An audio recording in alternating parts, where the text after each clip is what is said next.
the delay that we have incurred in the day's proceedings.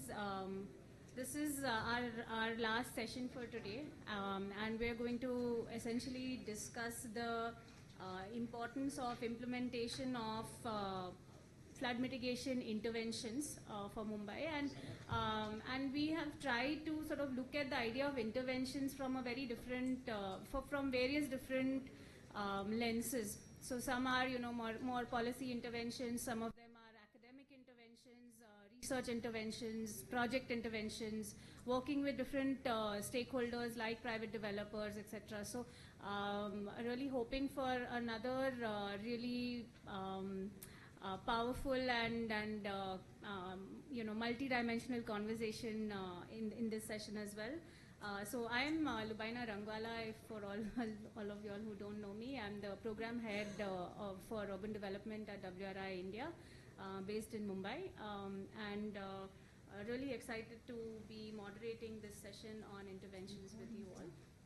So our first panelist for today is Mr. P.K. Das, who is popularly known as the architect activist, and has been part of several city-level, known for a lot of the work that his practice has done on green infrastructure, open space creation, understanding how more usable open spaces can be kind of built in the city, and bringing that kind of importance for collaborative participatory planning.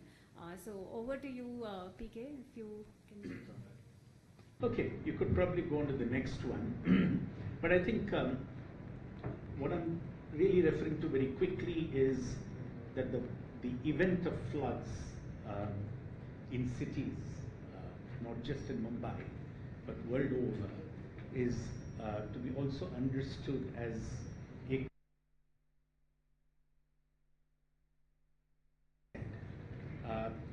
but at the same time, let me clarify, we can't put the onus on climate to say that it's a climate event and that we have very little to do with it. Actually, it's man-made. The flood risks that happen is very much a man-made problem, which, due to the kind of skewed development planning, has been exaggerated to many-fold. Next. One of the key issues that I'm going to refer to about Mumbai is really understanding the geography of the city. I think that's the first and the starting point for any city, for that matter, is to understand the geography of the city that we are talking about. Next. And in that event, next slide, in that event, we must realize, and what we don't see and realize, is that Mumbai has 149 kilometers of coastline, which many of us are familiar with, but it also has 16 kilometers of beaches, rivers, creeks, nallas. It's probably one of the few cities that has the most extensive natural assets area and most diverse by way of nallas, wetlands, creeks, rivers, hills, and so forth. Next. But along with the geography of a city, we also need to understand the significance of eco-services. That ecology provides many significant services have to be also understood simultaneously. Now this is, for example, a mapping of the city of Mumbai, the greater Mumbai as we refer to. And it's incredible lot of assets. But here you must understand that the natural areas by themselves cover almost 150 square kilometers, which is as enormous as that. And together put with the open spaces as reserved in the development plan and certain non-developable areas, 50% of Mumbai is left to be developed or built upon as the developable land area. And all the time we are squabbling over in our development planning for the city with that 240 square kilometers. It is time that we change our mindsets to consider these natural areas into the planning process and to understand that the development plan is not about construction and building potential, but also about conservation, preservation, and integration of the natural areas with a development plan or buildability plan. Next slide. This is very interesting map of Mumbai. I mean, if you look at this map, see the extent of water courses and streams that spread across the city and its suburbs. This is something like Venice, for example, or maybe even more. I mean, we've got like 300 kilometers of major nallas in the city. And I must clarify, these have been abused by being called nallas.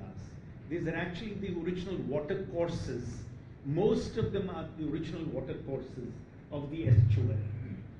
We have converted them into being drains for carrying wastewater and sewage and solid waste. So put together with the rivers, nallas, minor nallas, we have more than 700 kilometers of these water courses across the city, and this sort of a geography that emerges. Next. I'm now going to be dealing with certain ideas for mitigation or dealing with floods mitigation measures through planning, through physical planning. And one of the ways to proceed with that is really talking about neighborhood-based city planning. A kind of a bottom-up process in order to make it participatory and engaging. And in that, for example, this is just one of the illustrations of the neighborhood of Juhu, which I'm presenting to you. So out of the 700 kilometers of the water courses that we realize, may I go back one slide, please? Because I would like Mr. Velaras to really see this slide, Mr. Velaras. I mean, this is Mumbai, with over 700 kilometers of water courses that really define the geography of the city. And these are the original water courses, the estuary of the city, that we've turned them into big nallas to carry our drains and sewage and the wastewater, and including solid waste being dumped into it. And so I'm addressing this one issue at this point of time of how to deal with these water courses as a way to mitigating climate risks that Mumbai is going to be facing or is already facing. Next. So you have one of the ways to proceed is to dealing with city planning through neighborhood-based planning. I mean, it's a bottom-up planning process, then a master plan imposed from the top. And this is just a Juhu example. Next. What it really means is mapping our city, mapping our city's natural areas and resources, which Open Mumbai did some 13 years back in a major public exhibition called Open Mumbai. And this is Juhu area, where the whole idea is that can we build a network of the natural areas along with the open spaces and the public areas. Now, public areas would also mean station squares, bus terminals, public institutions and squares with the natural areas and the open spaces, all if they could be connected, if they could be networked. Because the idea is to expanding the idea of natural areas, public spaces, and through that also encouraging social networking.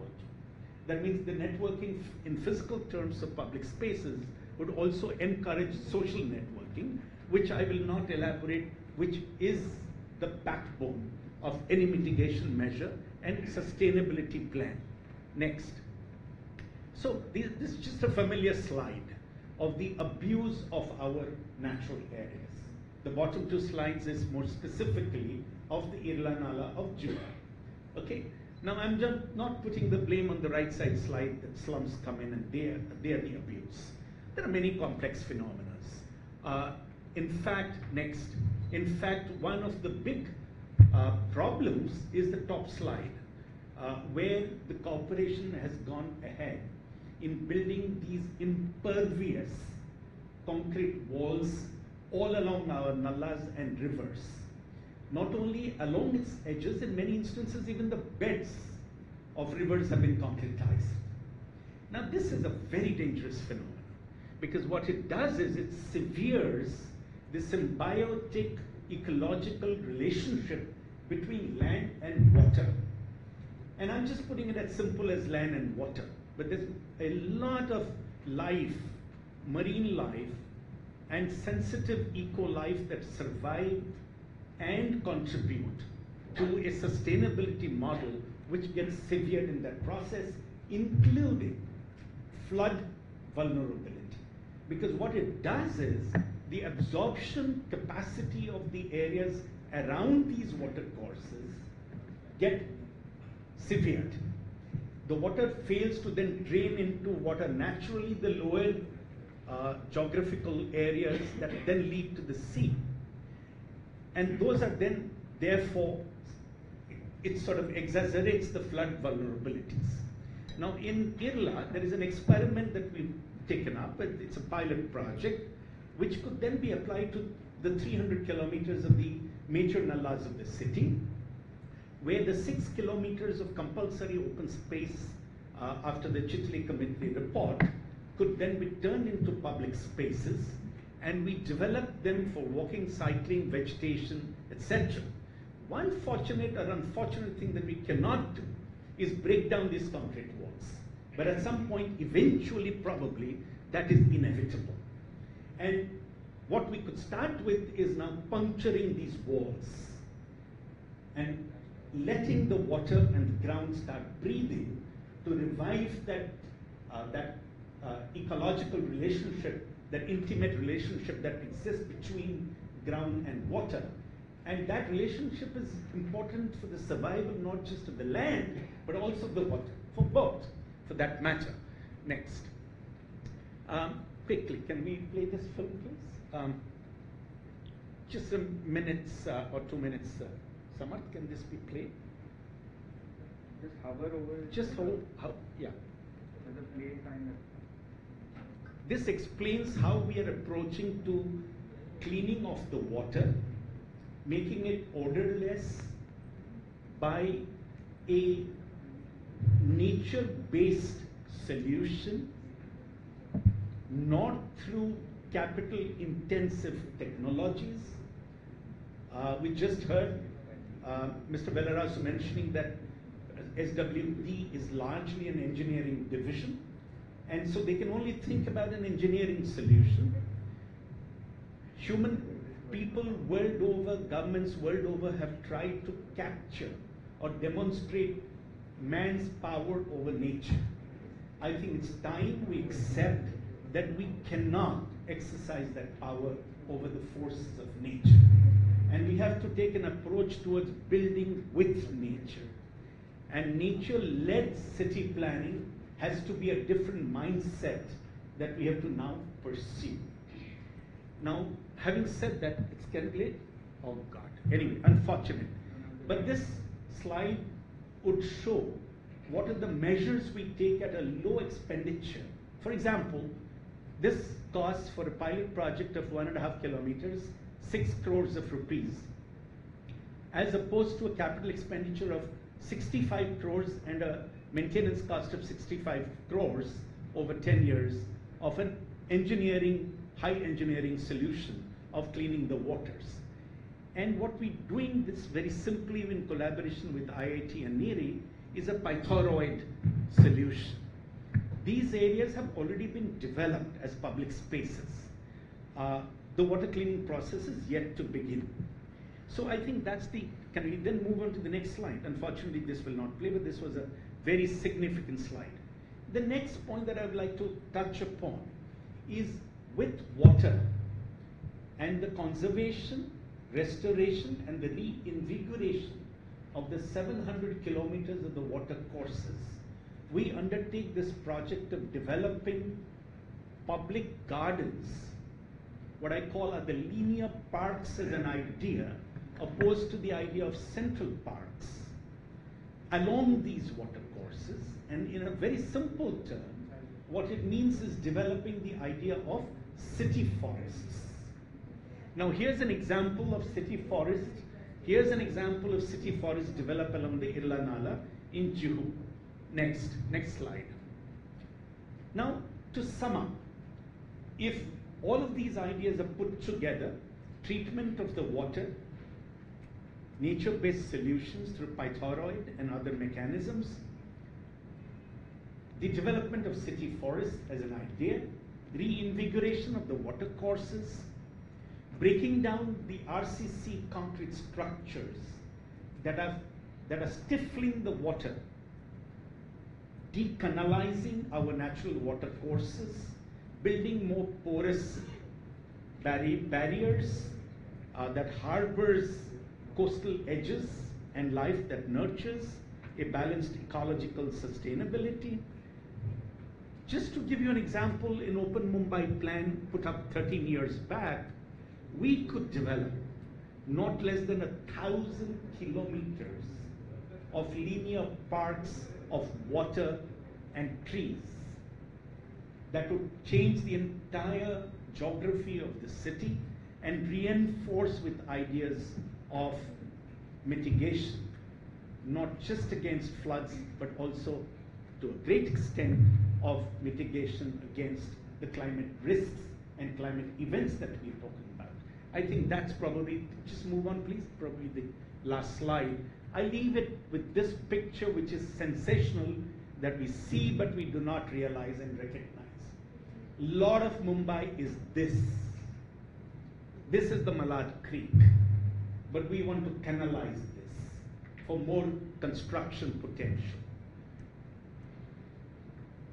Mumbai's data shows through international research that within 70 years, 20% of the city is going to go underwater.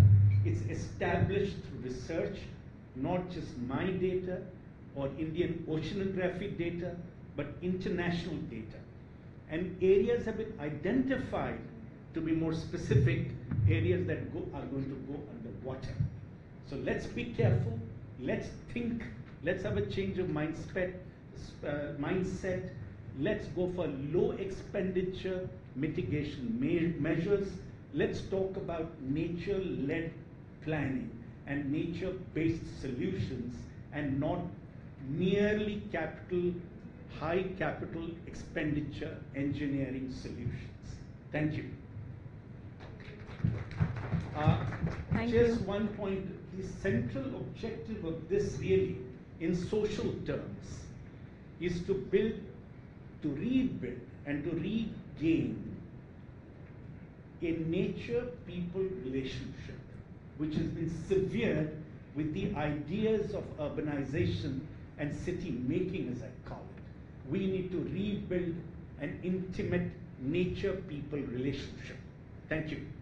Thanks so much, PK. So so much of what you're raising is actually the crux of this panel today. Is how do we take some of these ideas and really think through the infrastructure solutions that we are building in the city. So thank you for this. I want to call upon Mansi, who will speak next from Studio Pod. Mansi is a co-founder at Studio Pod Design Private Limited, an award-winning international multidisciplinary firm specialized in city planning, urban design, landscape urbanism, and transport planning. Studio Pod is actually a really interesting, innovative practice, and one of their recent solutions is the One Green Mile project that was implemented in Elphiston. So really happy to have you here, Mansi. Over to you. Thank you. More difficult if open spaces on the side and stuff. So we did through multiple conversations, through showing systems of how an integrated system will work, not just in maintenance, because if you actually have a swale working as a stormwater system within your park, if you already have trees there, you don't have to plant more trees. All these systems together will work in maintenance, will work in PLCs, will also work in creating a story that is about biodiversity and nature living, and the idea of urban forest being within a private community. So that was something that we learned from this project, and the good thing was we talked about a vision that actually creates a canopy walk, does not through the trees that were existing on site. We created a bioswale that was going to be connected, that is going to be connected to the STPs for the overflow of the water. We actually created a retention pond as part of the landscape design that would allow for the water to be seasonal in that body. And for us as an agency, it was interesting to show a system to a developer and show how not just theoretically, but working with your infrastructure expert, working with the marketing team, working with every other person who is equally important in getting a society from paper to concept, will have a role in play. And today we have actually executed the ravine area in 2 years. It is actually flourishing. This is only 2 years. You will not see this being so green, but because there is a natural water system running under this, it works. This has become the most visited area for people. So even if they don't want to buy houses here, they come to see the ravine, which means that people are excited to see different kind of landscapes. They do want to experience it. We've actually planted the trees that were existing, multiplied those, so that the birds and everybody else can, that the existing nature-based stakeholders like the birds, the insects, they would not be displaced. They're already in the ravine, so they continue to live here. And that has been a little win that we have had, and a learning that you can communicate to, it is hard, but you can communicate to private developers also of designing with nature and taking nature-based systems. The other case study I'm going to go very quickly, again, was a riverfront project for us. And the biggest challenge here was that we wanted to create a floodable landscape. Because in theory, it's great to not build a wall, but when you are executing that, and especially getting somebody else to pay for executing that, becomes a big issue. So how do you create that? So for here, the story for us, or the starting point for us was, let's document the trees that are there. Let's create a biodiversity chart of all the birds that are coming to nest here, that are part of the ecosystem. And even when you develop, even if new 15,000 people are coming here, how can we retain the riverfront to continue to be that place for the migratory birds to stop? And how do you create a waterfront that floods? We actually showed private developers and how there is an inherent network of stakeholders that cannot talk, like fishes, birds, and how do you actually allow them to stay, and how do you design a riverfront with specific details that allow for spawning, that allow for access to the water, but yet not destroying what exists completely. And this was something that we were experimenting with. We have actually finished the good for construction drawings for this. It's not built. And how with using very simple nature-based and engineering, a combination, a hybrid system, how can you create a waterfront that does not allow for erosion, but allows for access, that does not allow for access when the river is flooded, but allows for access in the summer when you can go. So it's a living sort of a design that will allow for people to adapt to the nature, the natural seasons. And even in the waterfront, even in the central park that we had in this project, an entire stormwater system was a hybrid system, which was a combination of swales as well as engineering. And then we did have a retention pond, which allows again for seasonal bodies. So these are just some images, and this is 7 acres of that being constructed. Now why am I telling you this? Because when we started working on the 1 green mile project, and this I think is very important from an implementation point of view. So you had said that probably people don't, like a stormwater department might not think of hiring landscape architects to be part of such a project. For a streetscape project, we had more than 15 consultants, and each consultant represented an agenda and a technicality. So while we, as urban designers, we were leading the overall idea, without a lighting expert, we would not have been able to finish a streetscape design. And so I'm just going to very quickly, the 1 green mile is, 1 mile of streetscape in the heart of the city. It looks like something very simple, but we had so many challenges for just making this 1 mile. We had existing infrastructure systems that we had to go over. There were chambers that were coming up that we had to flush. And this was not done alone. It was done in collaboration with MCGM. It was a PPP project, which also was a very interesting project for us because it was a public-private partnership. We actually had a organization, NOP, that was funding our consultancy and all the 15 consultants, and the PPP with the MCGM and all the support they were giving for infrastructure as well as was helping us. So basically different things. We actually tried to introduce landscape in this project. So this is what it was and this is what it has become. I would request everyone to go to Lower Parel. We were able to introduce landscape. Everybody was so scared to, what if it floods, everything will die.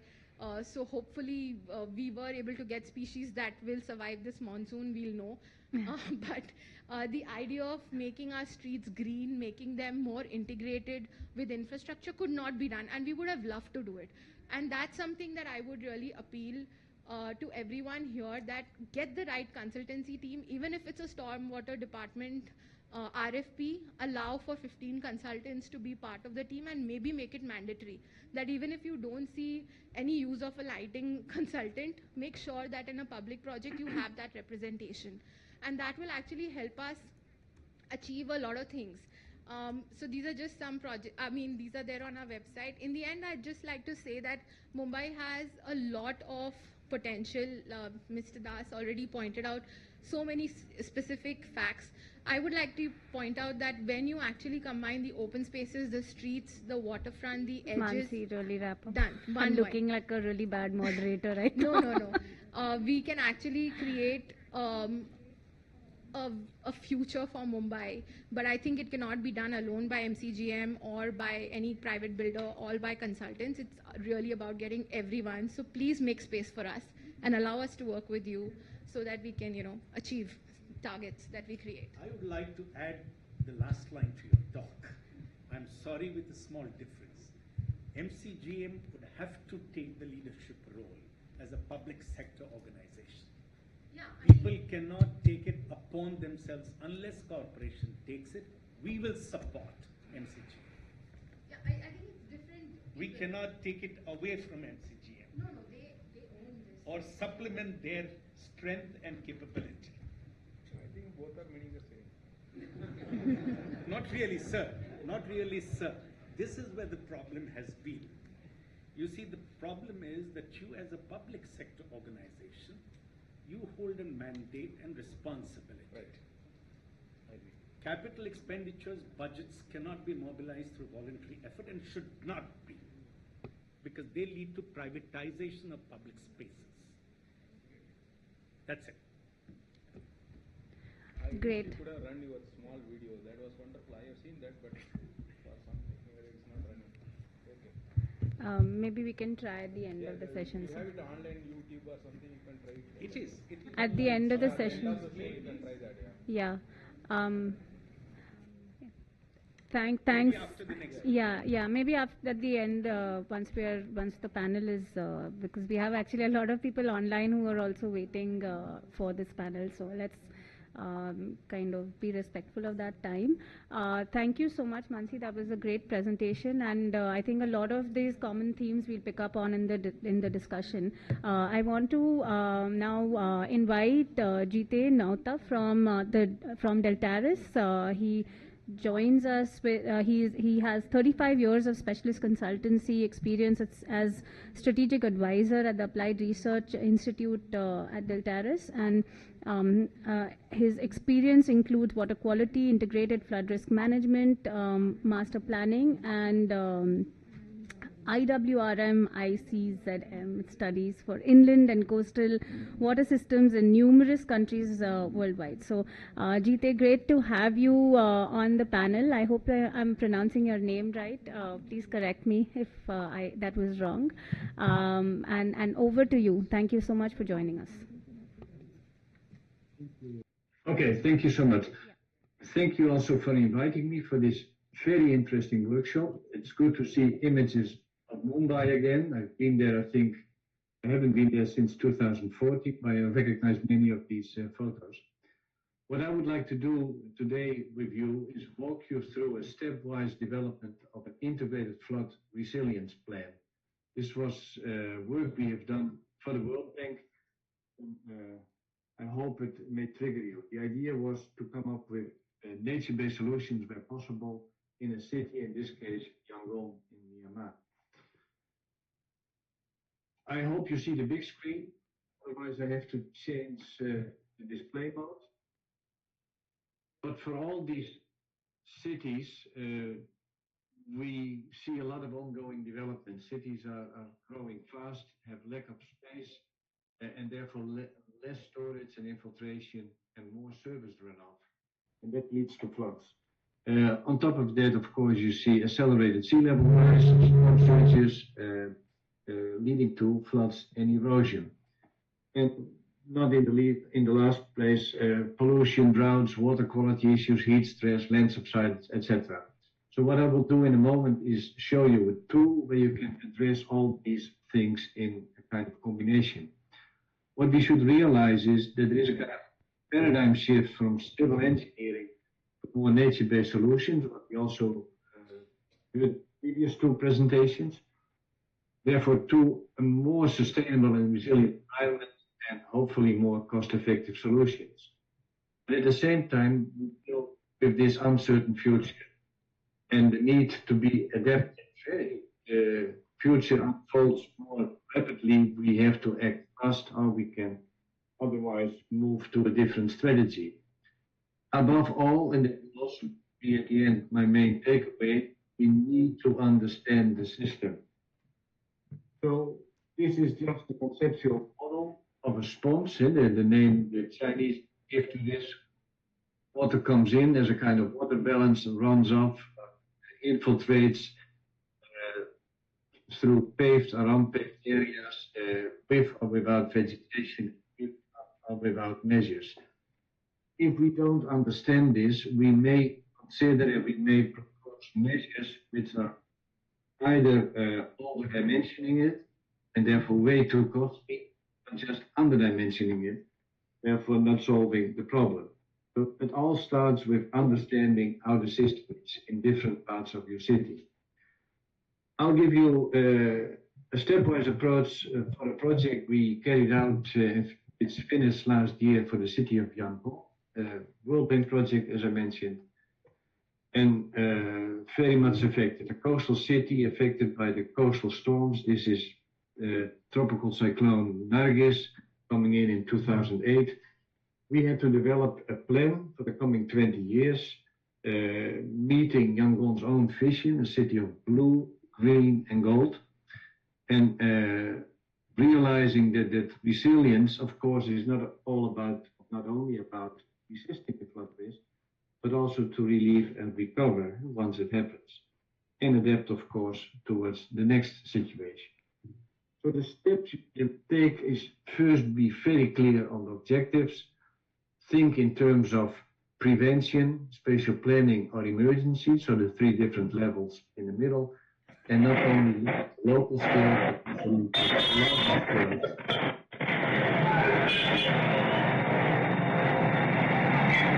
As a kind of overarching objective, we said has to deal with appropriate standards.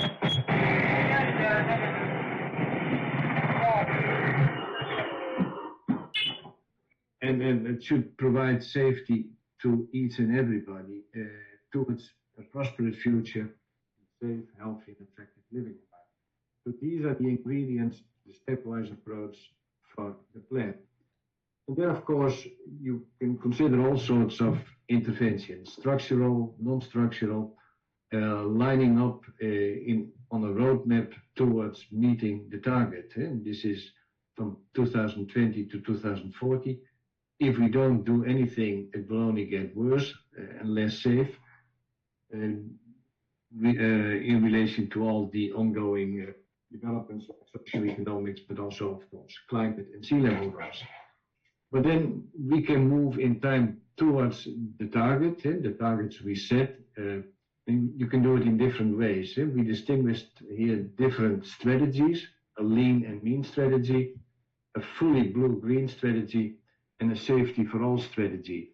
And by just plugging in those interventions in time, that works but differently in a cost-benefit analysis.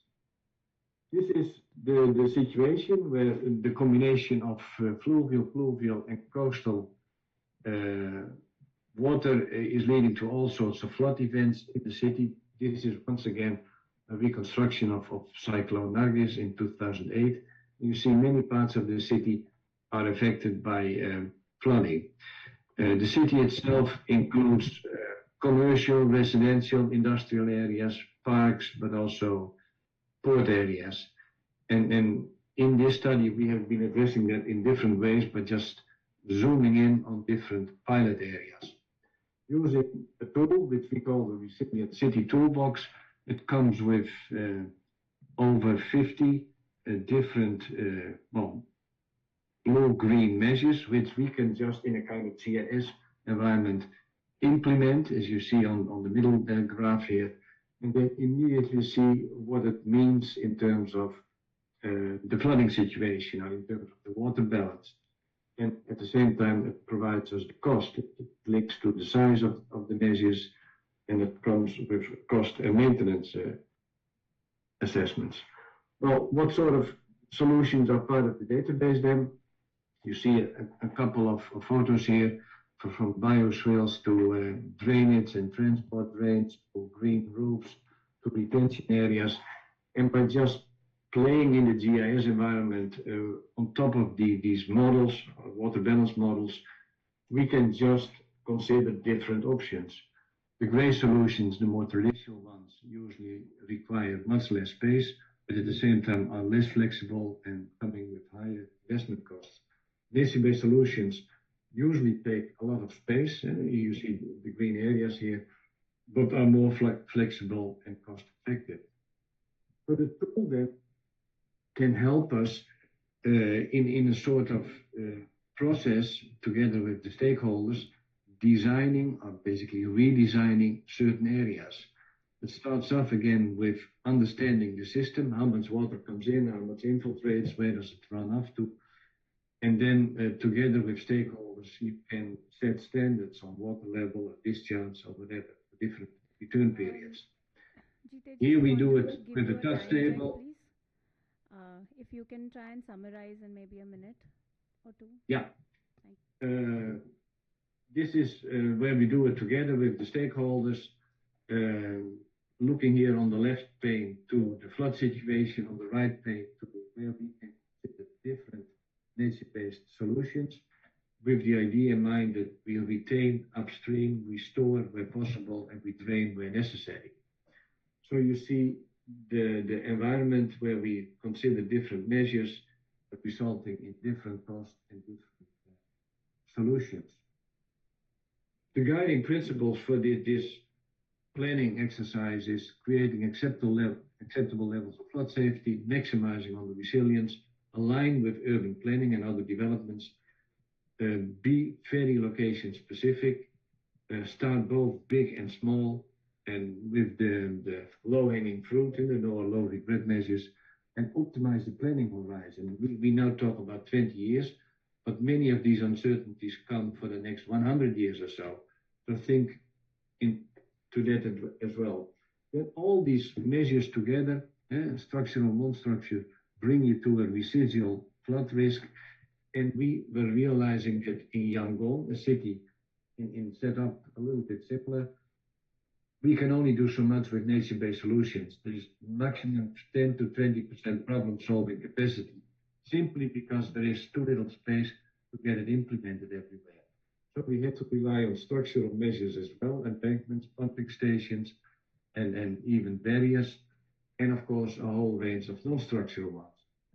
This is then the plan. You see here embankments, you see even reclamations, you see mangrove belts on the side of the path, in combination with storing it in the lakes in the city, and all sorts of non-structural measures.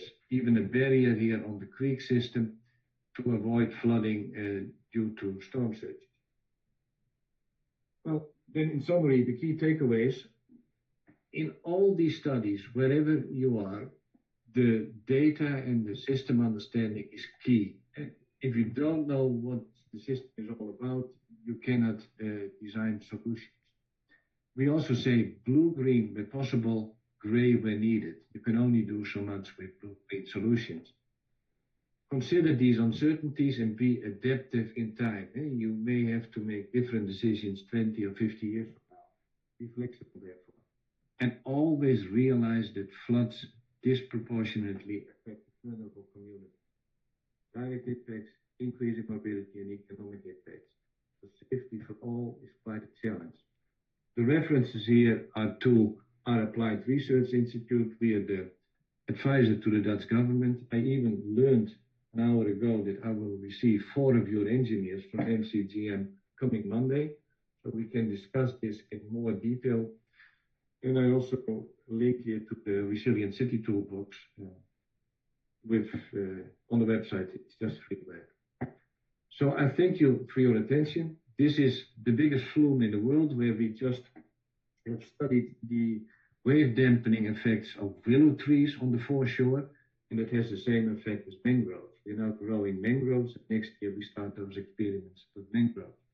And with the mangroves, then you don't have to raise the embankments on the dikes to, well, the other high levels. That means you can save quite a bit of investment cost. I thank you for your attention. Thank you so much. That was really amazing. So a lot of common themes, and as I said, we'll definitely pick up on these and build on in the discussion. So without too much time, I just want to move to Pankaj. So Pankaj Joshi is an architect based in Mumbai, specializes in conservation studies. He is the principal director of the Urban Center Mumbai, founder member of the School of Environment and Architecture, and member trustee of SAVE Forum and Environment Action Group in North Mumbai. And we all know Pankaj for his leadership at the UDRI, of course. And so over to you.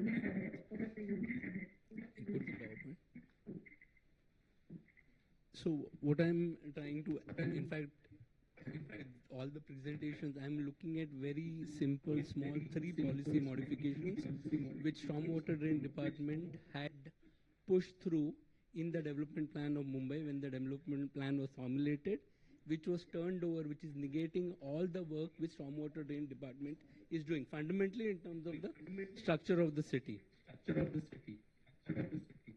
So what happened was, the process started in 2008 when the first development plan was done. Many people in this room were involved, more than 100 organizations, individuals, institutions, and experts were involved in this process, where the DP was kind of taken up and it was churned. There were several iterations. The people who had worked in development plan department knew exactly what happened in those 10 years. The ex-CM was supportive to the whole cause, and he brought forward what were the points. The current CM, he was earlier.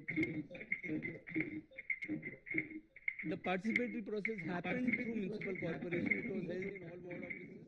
It was held in standing committee room. The municipal commissioner, former municipal commissioners all sat, and there were a list of recommendations which were made. This went through the standing committee process numerous times, and finally recommendations went to government following the due process of. So I have just 3 suggestions and 3 recommendations which got overturned at the government level, which was suggested by municipal corporation, and somehow it's completely overturning whatever process happened regarding stormwater drain. So I have just picked up those 3 points. It's quite boring compared to all the fancy slides that we've seen. So the flood-prone zones, it was very beautiful. This is not beautiful. This is very boring, what I'm going to say. No, fancy is a very nice term. Yeah, probably. So what we were looking at after the 2005 floods, the fact-finding committee came up with clear set of recommendations. And when we started perusing the documents which were done as follow-up thing, the whole photogrammetric mapping of Mumbai as well as the stormwater drain mapping essentially did what Ravi was saying. The whole watershed as well as the zones which were there based on watersheds are part of the map right now. These maps unfortunately are not available for public consumption, but the ward delineations are actually the physical delineations defined by rivers and the watersheds. So they are not so much different. The administrative divisions are not so much different from the watersheds. And if you look at these maps, there are I think 4,000 of them. If you look at this map, they're pretty clear, and the photogrammetry survey gives 0.2 meter resolution, which is not available now in open domain for anybody to access. That 0.2 meter resolution is something which could be the public data. I don't know why it is kept hidden. Probably there are some reference observations or something. But the contours, it's not clear, but contours are at 0.2 meter resolution, which give all the elevations. You can map, you can actually predict, or you can forecast each day, each hour through a dynamic modeling. This data is available. I think municipal corporation spent some 35 crores on that. So it can be done very quickly. What happened was that in the existing land use plan, which was published in 2012, all the flood-prone areas were shown. And this was the right process because this is done in all cities where areas which are recurrently flooding are shown as flood-prone, and there are DCRs done separately. You don't put people into vulnerable zones or densify vulnerable zones. What happened was subsequently all these exercises were done where it was mapped and put onto the sheets. Suggestion objections were asked, everybody commented on it.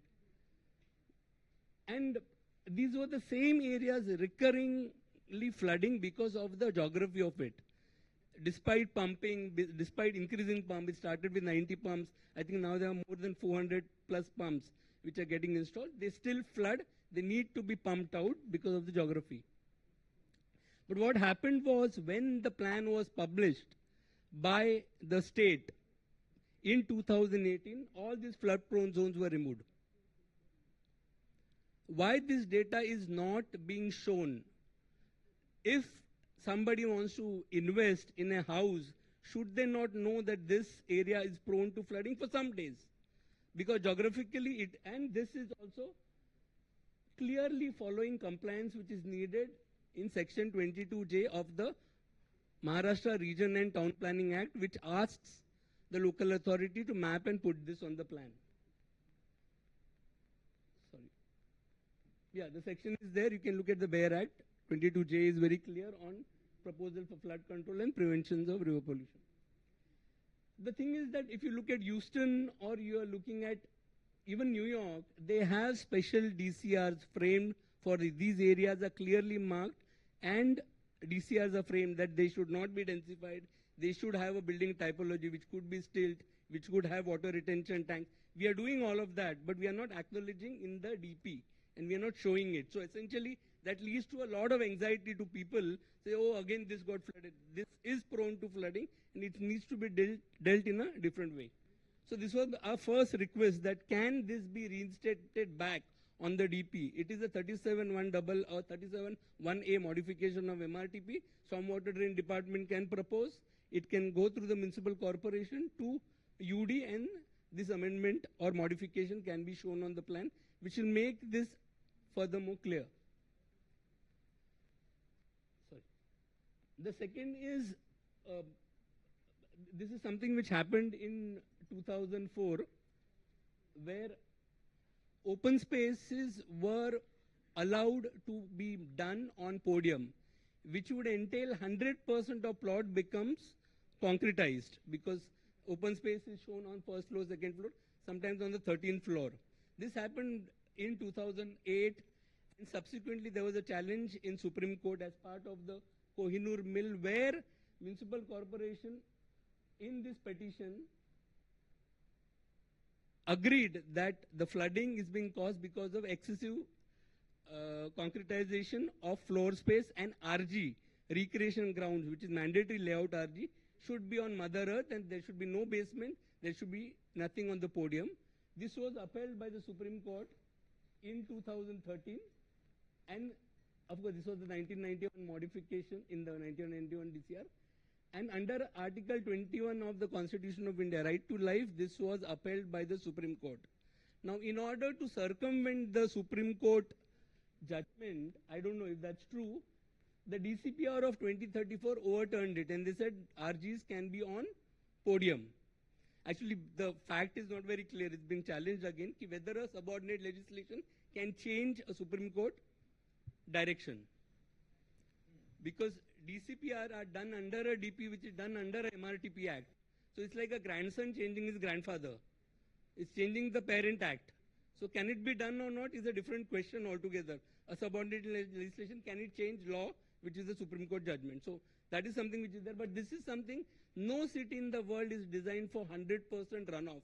Even if we, design for whatever, you go from 100 mm to 200 mm, 200 mm to 300 mm per hour, you're not going to achieve 100% drainage. No city has done that. So even thinking about that is wrong. But what is happening is, whereas stormwater drain is trying to engineer how to drain the water out, the city plan is taking a form which is draining more water into on the road, into your stormwater drain. And I think it's never going to match.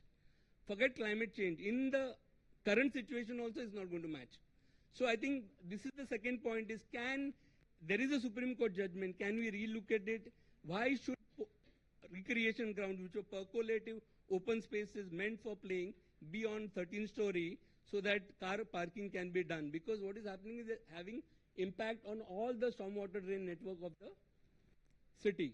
And this is something which, these 2 points pertain to the department directly. The third, which is a very important thing which was objected in order to increase FSI in SRA projects, to make SRA projects viable, we changed the parameter of minimum tenement density to 650 per net hectare.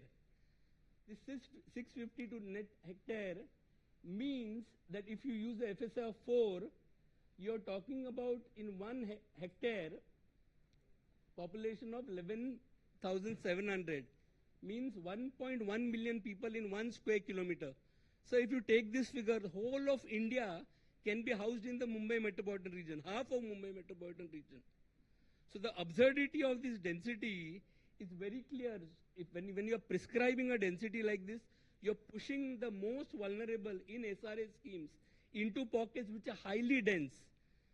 And these are the areas which will flood and which will affect a large number of people. So the density parameter, although not directly related to the stormwater department, is going to increase the vulnerability multifold. It might not happen. The general thing, a planner will say, oh, this is a plan. This might happen after 30 years. 30 years is 2050, where we know what is going to happen with climate change. So the PLU, the proposed land use plan, talks about Mumbai reaching 12.44 million people. So these densities are unheard of. If you are going to provide 1.1 million people in 1 square kilometer, Mumbai is 450 square kilometers. 12 million can be done in 12% of the land. So the complexity of the figure is so deep.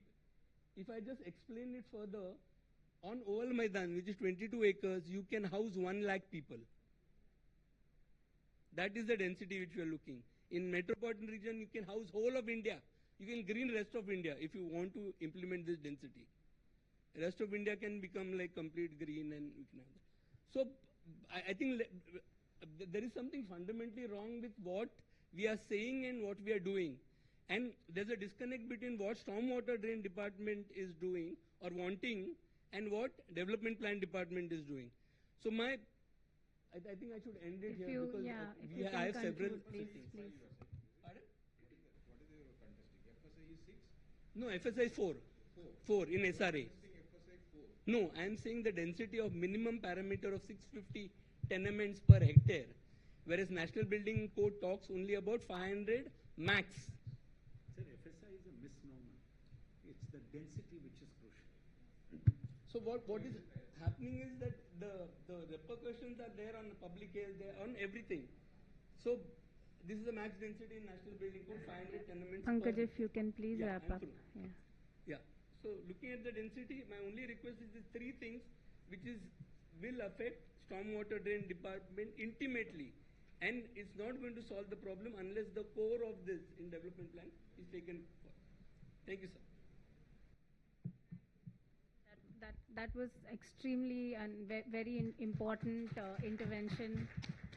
And really then speaks to exactly what I was saying, that the ways in which a lot of these practices are intervening in the public domain and in the issue of flooding is this varied. So with this, I'll move to Anirudh Paul, the ex-dean of the Kamala Raheja College of Architecture, who brings today student experiments that have been done through studios and engaging then through this idea of practice through students' work. So Paul, over to you.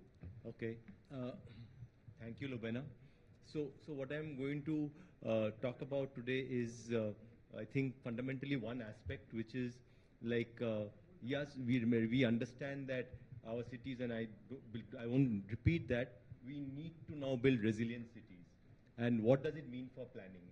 Can we, like, within the plan itself, the development plan, that's where probably we come from, the experiment was done at that. Can the development plan be made resilient? And what does it mean? I think that's a question we have, because that's something we need to think about. Just to take to the next slide, and why we need to do that is very obvious. Next slide. Okay, this is from the National Geographic. It actually shows how from 1990 to 2014, what are the different types of extreme events which have taken place and how it's increasing. It's just increasing. And this is something we need to understand. Means today, like 2022, we are having more extreme events than normal days. In a year, and we have seen that, whether it be Delhi, whether it be Mumbai, we are more captive to extreme events than normal days. So this is something we need to understand, that our development plan needs to be like incorporating resilience. Now, how do we do that? That's a very important thing, because a lot of resilience discussion, okay, always happens, like it's always believed that it will in some way not be like meeting the development requirement that we have in our cities. And that is something which we need to be able to answer. So what we did was, we did an experiment in the Vasai-Virar sub-region, okay, which is very similar to like Mumbai. It has the same type of topographic conditions. We're going to see that now. And but what we did, this development plan which we did, okay, was more of an people's initiative. Like this was done with students interacting with communities there, especially communities which will show you, the agrarian community, which is very, very like proactive in the Vasai-Virar sub-region. And let me just tell you about this whole aspect of extreme events. I don't think flood mitigation, like this being an agrarian community, these are interconnected, whether it be food resilience, whether it be flood resilience. I think there are interconnections which we need to be able to understand. That's a very important aspect. Next slide. So this is the Vasai-Virar sub-region, just very much like Mumbai. Okay, it had at the western side, it had a higher upland, okay, which was very fertile. It is the till now the plantation zone. It has been given protection as the plantation zone, even in the DP, even in the regional plan. The middle area, which is the blue area, was actually a low-lying area. That's where the railway line got built, and that's where urbanization has happened. Most of the urbanization has happened in that blue area. And as you go towards the western side are the hills, the Tungareshwar mountains and everything. So all the water from these mountains, from these catchments, flow into the blue area. And that's where we have urbanized. So what happens then? Let's just see. Okay, next slide. Okay, this is how just shows the railway line, and how these that blue area, which was the harbor area, at one point it was the port area of Nala Sopara. That was where the port was.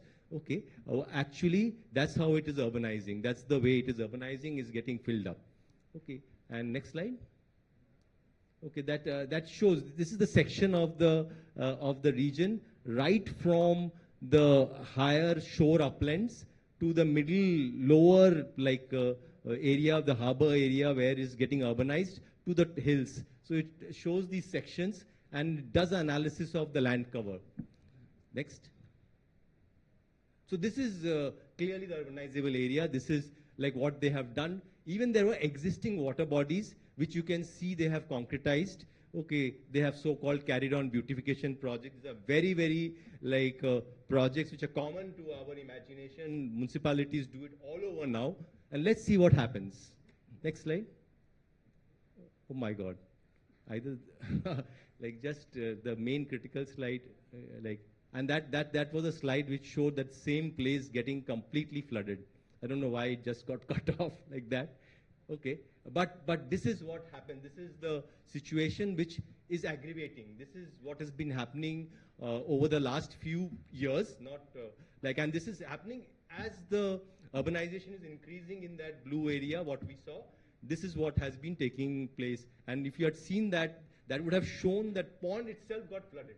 Okay, the earlier slide. Okay, so the next slide, please. Okay, so what were we doing? What were the students doing? The students, I've just got few slides from because I don't want to, but I want to make the point. Okay, so they were actually studying these water systems again, which is very critical. I believe Ravi spoke about it, and which actually shows these networks of systems coming from the Tungar Hills and how they actually, in the middle area they go. They can't go to the sea. They just can't go to the sea. They come into the middle area, the urbanizable area. And that's when it's very, very vulnerable. Okay, the next slide. And they were looking at all these vulnerable areas, these actors and agencies. I'll go to the next slide, who are very, very important in this region, who have their own relationships, their own, the next slide, just so these are the various actors and agencies, whether it be like tribal communities who are there, in which tribal land there are small-scale industries which are coming up. Obviously, there is the municipal corporation, there are builders, okay, there are residents of the area which is urbanizing. Then there are communities which are in the coasts, which are historically there, which is the agrarian community, and they are the primary stakeholders. Even they had invited us many times. Why don't we engage with the municipality with a certain understanding of building resilience in this place, and see how there is a possibility of trying to build a plan. So we are working very closely with them. Okay, and these are the different types of fishing villages, whether it be fishing villages, whether it be in the area which is the blue area. There are salt pans. There are again historical villages. There are new townships like Global City. There are, again, these are the types of layers which are coming up. Next. Yeah. Yeah, so this was the idea of trying to build resilience, and what are the different aspects, whether it be livelihood, whether it be trying to look at the interests of even the people in the urbanizable zone, okay, trying to look at public space. So how you can build a possibility of building a resilience plan. The next slide. Okay, the plan doesn't come here. I don't know why. Okay, so the plan, the structure plan, just to show, that was a very important plan which showed how there is a possibility of trying to build in that blue area, keeping a network of water systems intact. Like, just to show you one example, this is a salt pan land which now they are proposing a CBD. So if this could be imagined as one of the water systems which is kept, yet there is development possible which can coexist. It's not that it is not possible. This can coexist. This can be made to coexist. Cities already have such, but why can't we think of cities like this? I think that's the primary thing which we are trying to talk of. And just to show you the last slide, to give you an example, this has been done in India. It's not that it's new to India. Okay, just the last slide, I believe. This is again Kolkata. It's a part of a town planning scheme. It's called the Ravindra Sarovar. Okay. Again, I don't know why the images have not come actually. So this is in the middle of the city, where this was a planning area. Top part was a planning area, town planning area. What they did was they just kept a water system, which is one of the most vibrant public space. It helps in flood mitigation. It is a public space which is high quality because obviously it has high biodiversity. There are migratory birds which come here. So what we are saying is there is a possibility of imagining our cities in such a way that the development plan takes the possibility of accommodating resilience into it. And then the notion of housing, public realm, infrastructure, all can be imagined together. I think that's the thing which I want to. Anirudh has to end with Sonar Bangla. Thank you, Paul. That was incredible. And actually, all your images are there on my system, so I don't know why somehow. I don't know why. Yeah, but you can show him that. Yeah, you can show him that pond wala image, which is how it floods, like how it flooded that whole beautification project. I know. Yeah. Before and. So like you go and beautify and destroy that actual ecological system completely.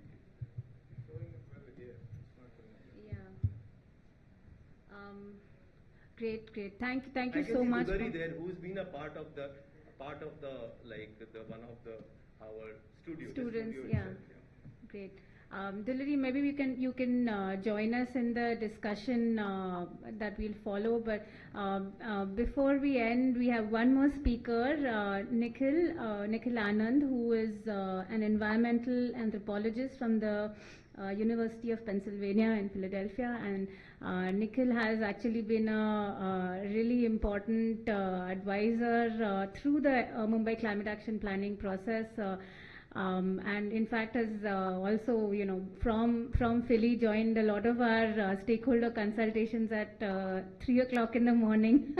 So really, thank you, Nikhil, for joining us and really presenting, I'm sure, an important intervention in today's panel. So over to you.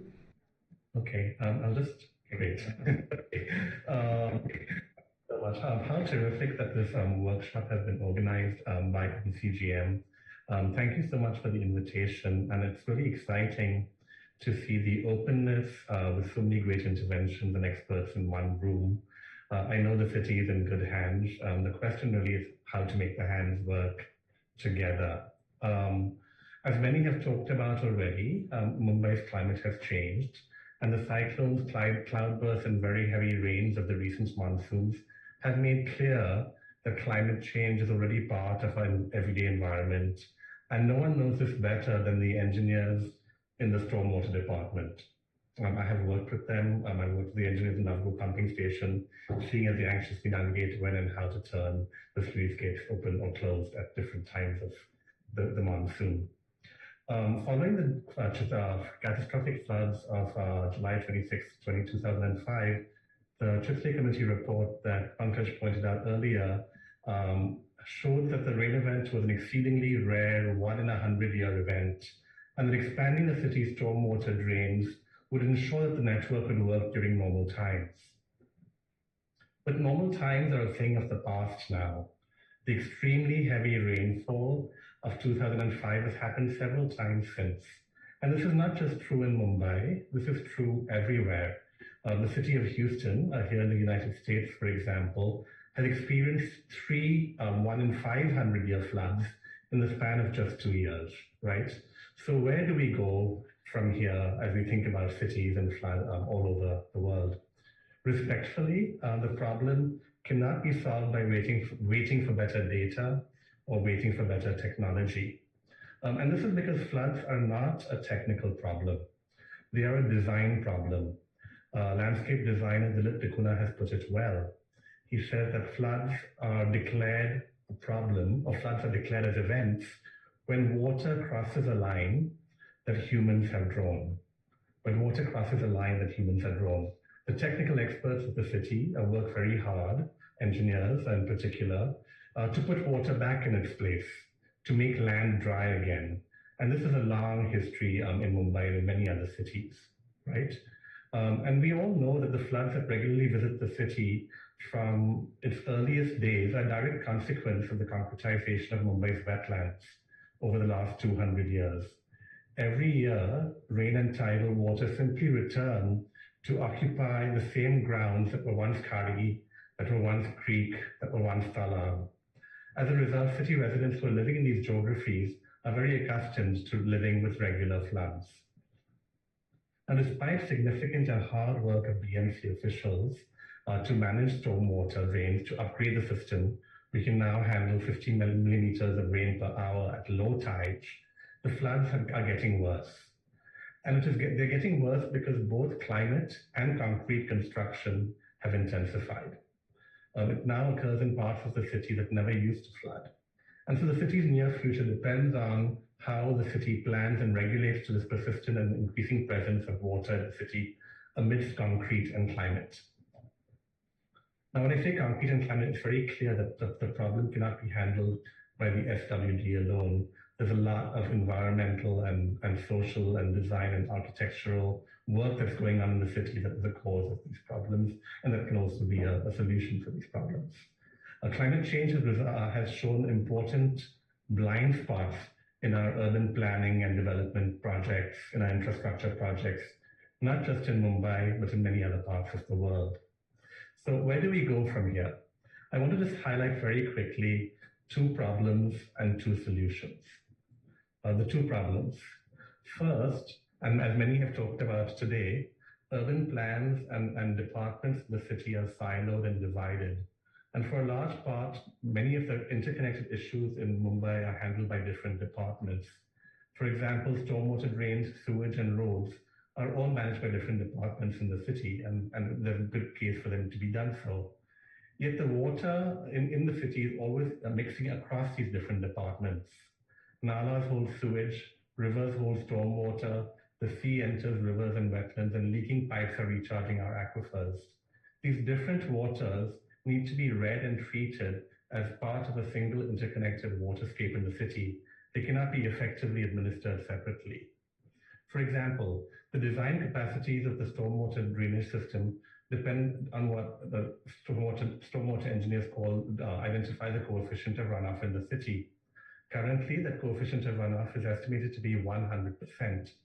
But that 100% has been created by the different ways in which the city has been concretized. Drainage capacities can be supported by reducing concretization in the city. Reducing concretization in the city reduce the demand for drainage. But this can only be achieved in coordination with different departments, particularly roads, gardens, and buildings. These different departments can together work with SWD to make the city more permeable. Stormwater drains also depend on water bodies in the city to work. The wet and dry weather flows of rivers and nalas, the level of the water table, and the permeability of intertidal regions in the city, mangroves, but also like the rocky shores. These need to be better integrated and designed with flood infrastructures. So rather than dealing with and trying to make the city dewatered to 100%, which is an impossibility, as we all know, officials need to understand and support existing green infrastructures that, as many have pointed out today, are already holding water for some part of every day, of every month, of every year. And there's a wealth of these resources that the Stormwater Department needs to see to support their work in the city. Green infrastructures like these, or nature-based solutions, are more cost-effective.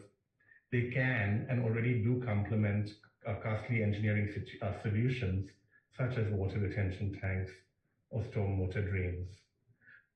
Green infrastructures are also spatially efficient and spatially flexible. They're good for congested cities like Mumbai. In wet seasons, they may work as green infrastructures. In dry seasons, they might be used as open spaces in the city. But I want to make clear that just saying that we should have more green infrastructures and nature-based solutions is not enough. Like stormwater infrastructures, they need to be designed and integrated with existing systems and infrastructure systems in the city. Accordingly, flood plans need to integrate landscape architecture expertise, planning expertise, and social expertise in the design of flood systems in Mumbai. And I think we've heard a lot about this in the last panel and also this one. Second, expertise does dwell in and across many different departments of the MCGM, but expertise also exists in many other locations. Residents of Mumbai are very familiar with flooding. They are experienced. So we might want to explore how these different knowledges and experiences can be taken up into planning process together with designers and architects. The good news is that social and landscape expertise is very present and very accessible in Mumbai, as you've heard about today. in a number of institutions, in a number of firms and practices. Also good news that the state capacity is also here. There are excellent officials in the stormwater department, in gardens. The funding in the BMC is there. Today, the political will is there because in part, politicians and engineers both recognize that it is more costly to continue business as usual. So stormwater officials already know, SWD officials already know that stormwater improvements made in the last 10 years are not sufficient. That 50 mm per hour is not sufficient. The monsoon is a stressful time, and draining the city will not work on its own. Water will always cross the lines we draw for it. In the everyday cultures of bureaucratic institutions, and the MCGM is one good one, however, there are disincentives to take risks. And I think we need to acknowledge those. There are disincentives to work with civil society members and NGOs and other institutions. It is much easier to keep doing what we do, knowing that these established ways of doing things may fail, than it is to try something new, which might also fail. But efforts to manage the city's rains in the present and the future based on a 100-year-old technology of stormwater management will fail today. It is failing today. It will be even more costly, and the city cannot afford this either financially or socially or politically. So if Mumbai is to have a chance, existing infrastructure needs to be supported by new, well-designed, nature-based solutions. There are two obstacles to overcome.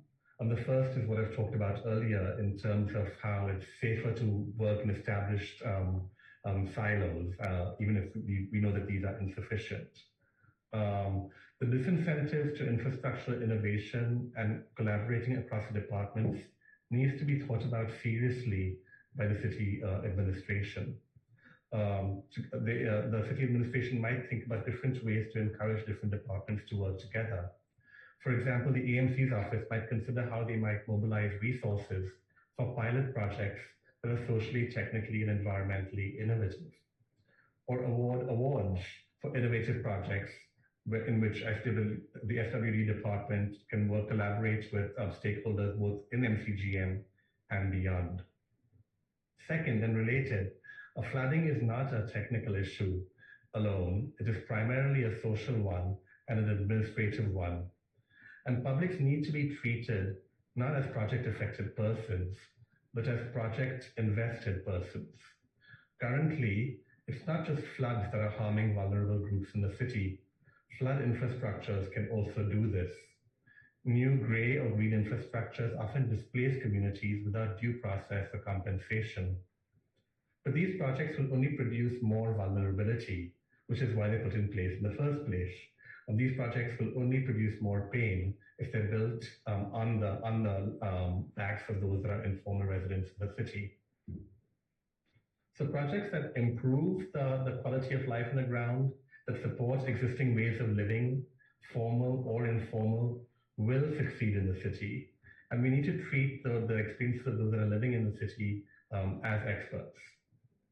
And there's been a number of very good examples of this that we've heard about today, so I won't take more of your time. So, I suggest we think forward and think positive. I think cities around the world are experimenting with these new integrations of social and natural and technical expertise to address climate effects such as flooding. It is not about adding social or technical masala to a technical project. It is about building a flood infrastructure that integrates social, technical, and environmental approaches from their very inception and design, right? And this is where future urban planning, this is where future urban expertise is, right? Mumbai has not been recognized around the world in the last couple of years for the coastal road. It has been recognized for the work that has been done in the MCAP, because the MCAP is a planning paradigm that's based on cities not of the past, but of the future.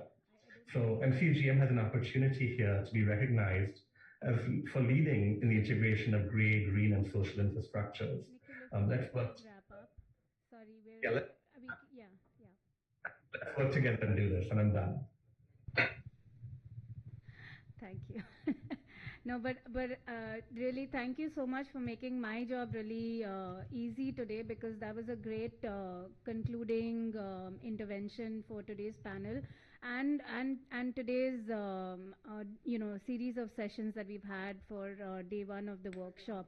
I think clearly what we've heard from all the speakers today, and we are about half an hour over time, but hopefully we can all, keep our patience for maybe around at least 10-15 minutes to just discuss some important kind of themes that have emerged across all the interventions today on this panel. Is some important questions, right? And I think a lot of the design interventions speaking about the importance of living with nature, connecting people to natural systems in the city, and leveraging some of those co-benefits to be able to even manage the crisis at hand in a much more climate resilient manner. Questions that actually go across different departments. How can we leverage or better integrate other different departments within the corporation and at the regional level to enable the stormwater drainage department's work to enhance their impact on the ground? What are these collaborations that need to kind of become more formalized and can actually sort of help enable much better kind of urban planning and practice on ground, so that the load that right now the stormwater drainage department is kind of shouldering is then a shared load? How do we also leverage across practices and institutions that are present today, many of and are there in the city as well? A lot of them couldn't make it, of course, to this panel, but there is the capacity, intellectual capital, the social capital in the city to be able to leverage these actors and practices, and of course the work that has been done. So what Pankaj very importantly presented is that there is already work that is sitting there. It has to literally just be put into action. And can we actually bring some of these pieces together to integrate and reimagine then the city of 2050 that Ravi was speaking about in the morning? Is how do we then set up these short, medium term, long term goals? What is the roadmap that then emerges of this from this kind of collective and collaborative conversation? So I think these are some of the kind of common themes that we've spoken about, and I open the stage for conversation. If there are any questions that the audience wants to bring up.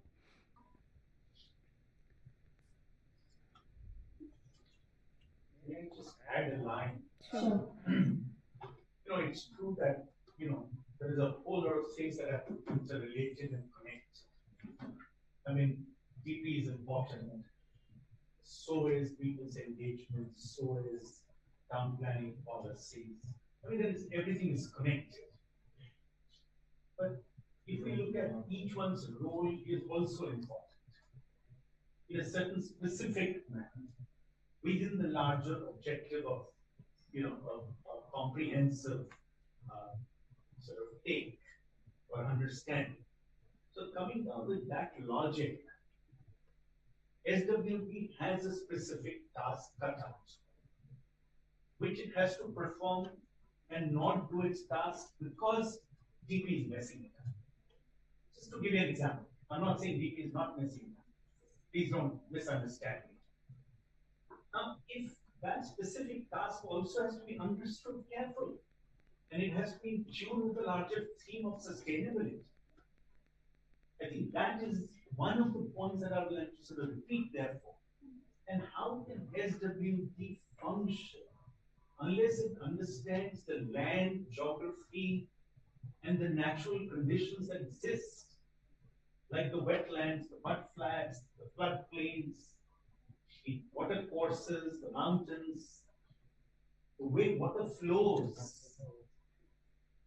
in an event of either the sea level rise floods or the heavy rainfall floods. Now these are our shock absorbers. The natural areas are shock absorbers. We need to first survey, recognize them. We are not recognizing them. We are trying to overcome it. So my humble submission is, Mr. Velas, that a clear documentation of the geography is critical to clearance of stormwater, to a flood measure plan. And in that, all these natural areas have to be protected, not only protected, even the swells have to be accommodated. There is always a phenomenon of swell because of the high tide comes in, the water flows inland. Right. All the water courses, the nallas that you refer to, are the shock absorbers. They take these pressures in. If we block them, if we canalize them, if we concretize our areas, then they cannot absorb that shock due to the high tide rise or the sea or the heavy rainfalls that come. So can we start with the minimum? We do minimum concretization if no to start with. It must not be concretized. Let's make it a policy that we do not concretize our rivers, our water courses. If those that have been concretized, how they can be overcome to regain, to reclaim the symbiotic relationship that exists between earth and water. This is the minimum. How can we not get turned on by a heavy budget expenditure of concretization? We seemingly associate development with concretization or progressization. One end is the buildings, but the other end is also pavings, concretizing our grounds, building all over. At least let SWB, who owns these water courses, you own them, Mr. Velas. You are the owner of the water courses of the city. You are the owner of the, if not the wetlands necessarily, because of various departmental bifurcations. Can we comprehensively address these water courses, which are under your ownership, to be more environmentally friendly and sustainable in the plans that we build and develop? That's my question. A very limited agenda to your department, of which you are the leader. Yeah, that is a very relevant question. See, whatever the stormwater drainage department it has been doing, it is based on certain recommendations given by some technical committees, like the Brimstone report. The Brimstone report speaks of all these things. Now the question is, there is a detail that every catchment is studied. It is not that they are not aware of this or they are not aware of the mountains. No, each catchment is studied. That's what I think Pankaj was showing one of the maps. There are every catchment we have such detailed maps. Now the question is this concretation of walls. That is one of the interventions. I don't think we are doing it everywhere. Some locations we do it, of course. But this. One example of a Nallari water course, which is not in the plan for being concretized, or is planned for a porosity or a porous.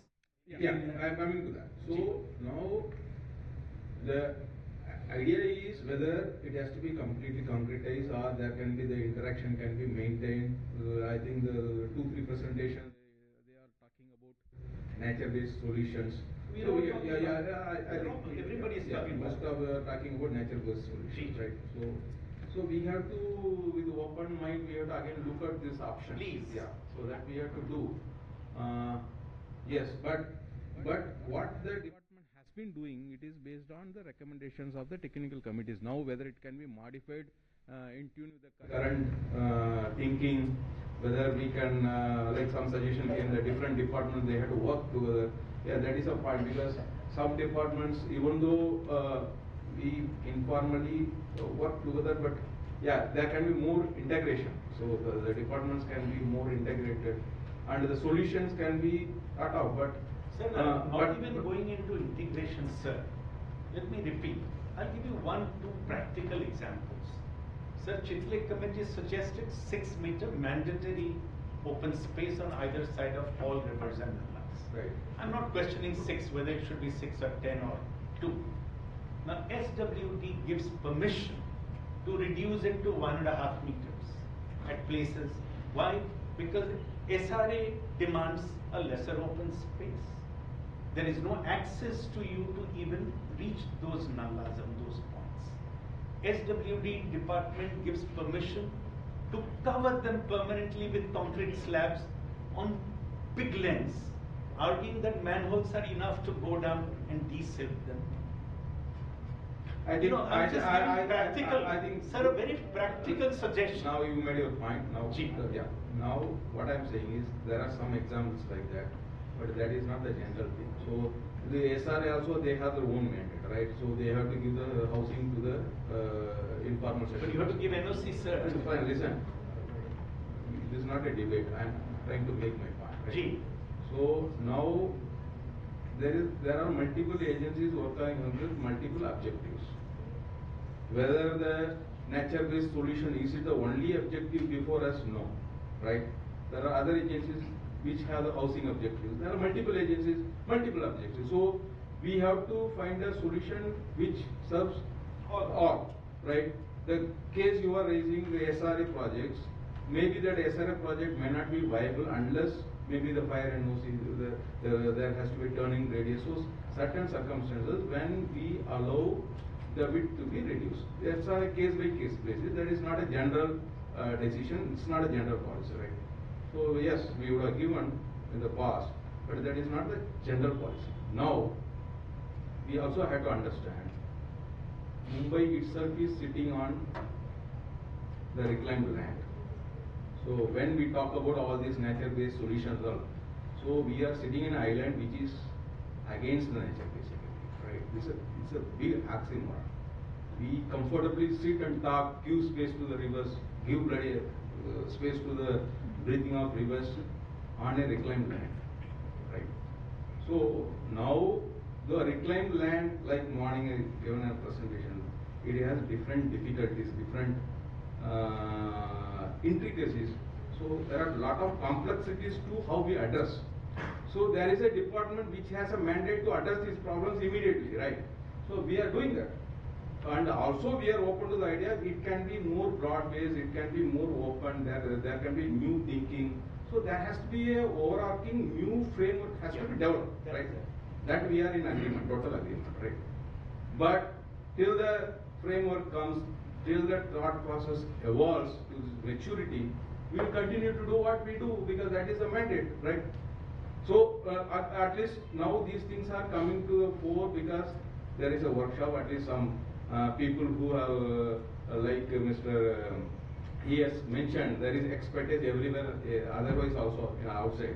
So we are talking to you, so we are trying to understand what the other people, other sectors, other stakeholders feel. So we are imbibing those inputs, right? So we will look at those things, but can't simply say the department is simply concretizing. That I don't agree. I just pick up one example. Yeah, that's it.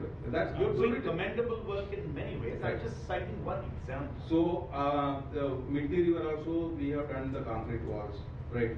So it could have been more porous. But in that, many that could have been designs, but right? many parts of Miti has porous walls. Yeah. So we could After have it was stopped. more weeping holes. It could have been, the design could have been better. It could be design issues. So I think we can improvise. I am not saying we are doing a fantastic 100% perfect job. There is always scope for improvement. But my feeling is, based on today's discussion, I feel the framework has to be widened. Yeah. It has to incorporate more perspectives and different inputs. I think we have to look at that way. We will do that. That will be one. Yeah. Thank you. And do we take one more question or should we? Yeah. Can you hear me? Well, one of the things that comes to my mind, and we've been talking since morning.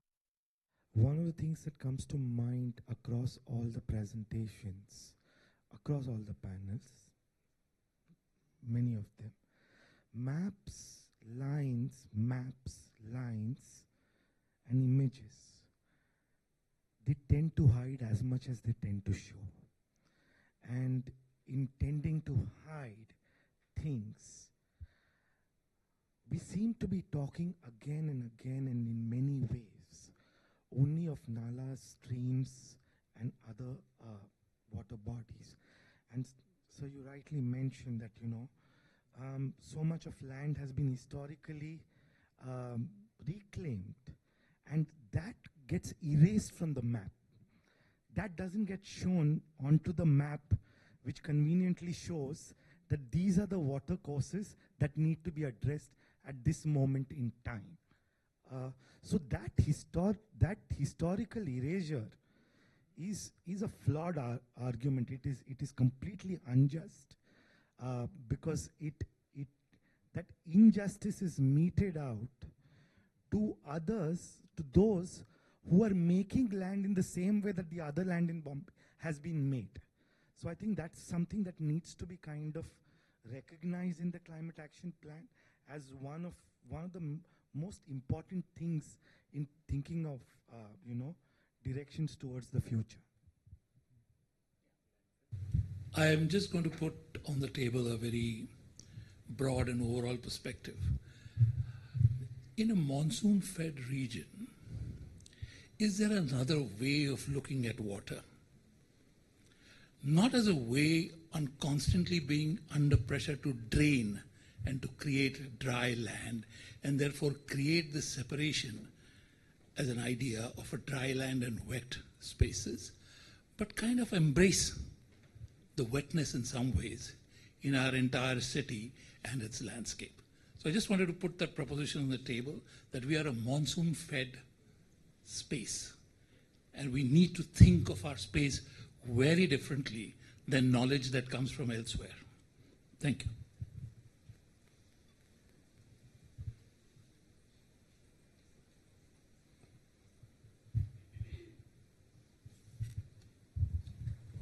Building on what Ravi was actually suggesting, one of the primary things that we could think about, we always talk about our city in terms of a development plan. So a request is that since we are in an estuary, can we think about a landscape development plan which integrates the storm, integrates all the ideas that came about today was about developing buildings. Why can't we think about developing our landscapes to be more sort of addressing this issue in a much larger way?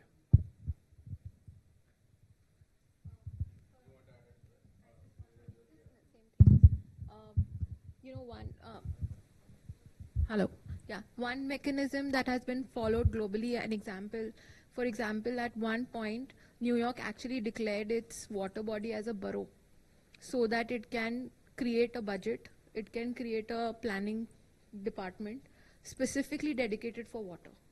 So what if we build, and if you do create a landscape development plan or just a plan for your body, you create a team that has a representation from every other person, and anybody who is developing near it will have to coincide in some way with the rules for you. Plus you can also get budgets that are not just related to firefighting, but also something that allows you to get benefits from the other money that is coming from the city that can help in development of these areas wholesomely. It's just a suggestion that what if we do that sort of an integration, which other cities and municipalities globally have also declared it.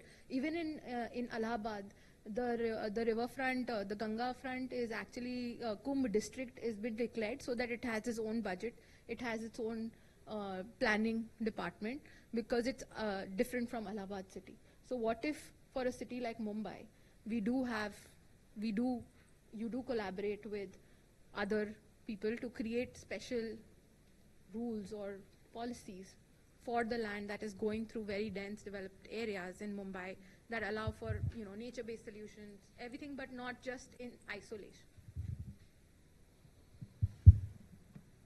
Yeah.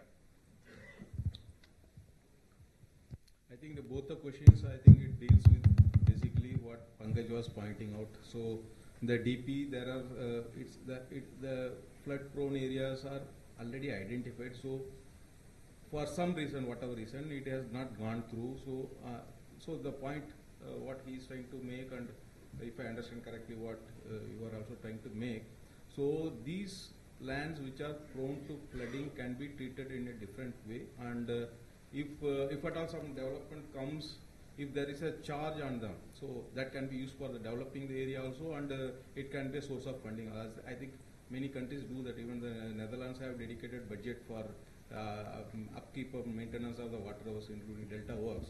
So I think, but yes, so I think that is a point. We can record that observation in today's minutes.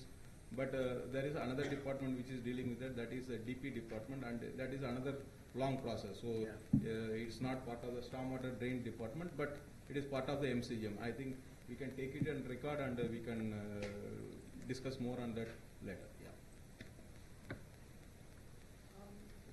Great. Thank you. And any closing comments, Paul? Do you want to say anything? Okay. Thank you. Thank you so much for this great discussion and for staying with us all through this day. It's a long day and almost close to 7. So just want to hand over to Kartiki to just do some quick wrap up and maybe announcements for tomorrow. Thanks, Lubaina, and thank you all for participating here. I won't take too much of your time. We begin again at 10 tomorrow, but just wanted to sum up a few takeaways from today. We need to bridge the gap between data-rich agencies and data-deficient agencies. Mainstreaming vulnerability in planning projects is essential. We have the tools to bring the technical know-hows to communities. We have to create new structures with climate and social filters. We need to have a permanent platform for stakeholder consultation. And the solution might not lie with the stormwater drainage department alone, which has been an ongoing theme of this conversation. And experience needs to be integrated with the stormwater drainage design. Business as usual scenarios could be more costly than actually not adopting new measures. Blue-green when possible, gray when needed, plan for the future, and be adaptive. With a central objective of bringing people and nature closer together. Key clauses in the regulation should be addressed as the DP and flood risk management, these two sectors are really clashing with each other. And lands prone to flooding can be treated in a different way, which can result to a separate budget and could be used to address all these issues. So tomorrow we have a very interesting lineup again. We are going to hear from the Disaster Management Unit, the Stormwater Drainage Department and MMRDA in the morning with citizen stories to follow. And these citizen stories will really bring the experience to stormwater drainage design that we've been talking about. Just to hear from ground up what's been happening there. And we end with a session by C40 cities on financing some of these solutions. So we begin at 10 tomorrow and hope you can all join us again. Thank you so much.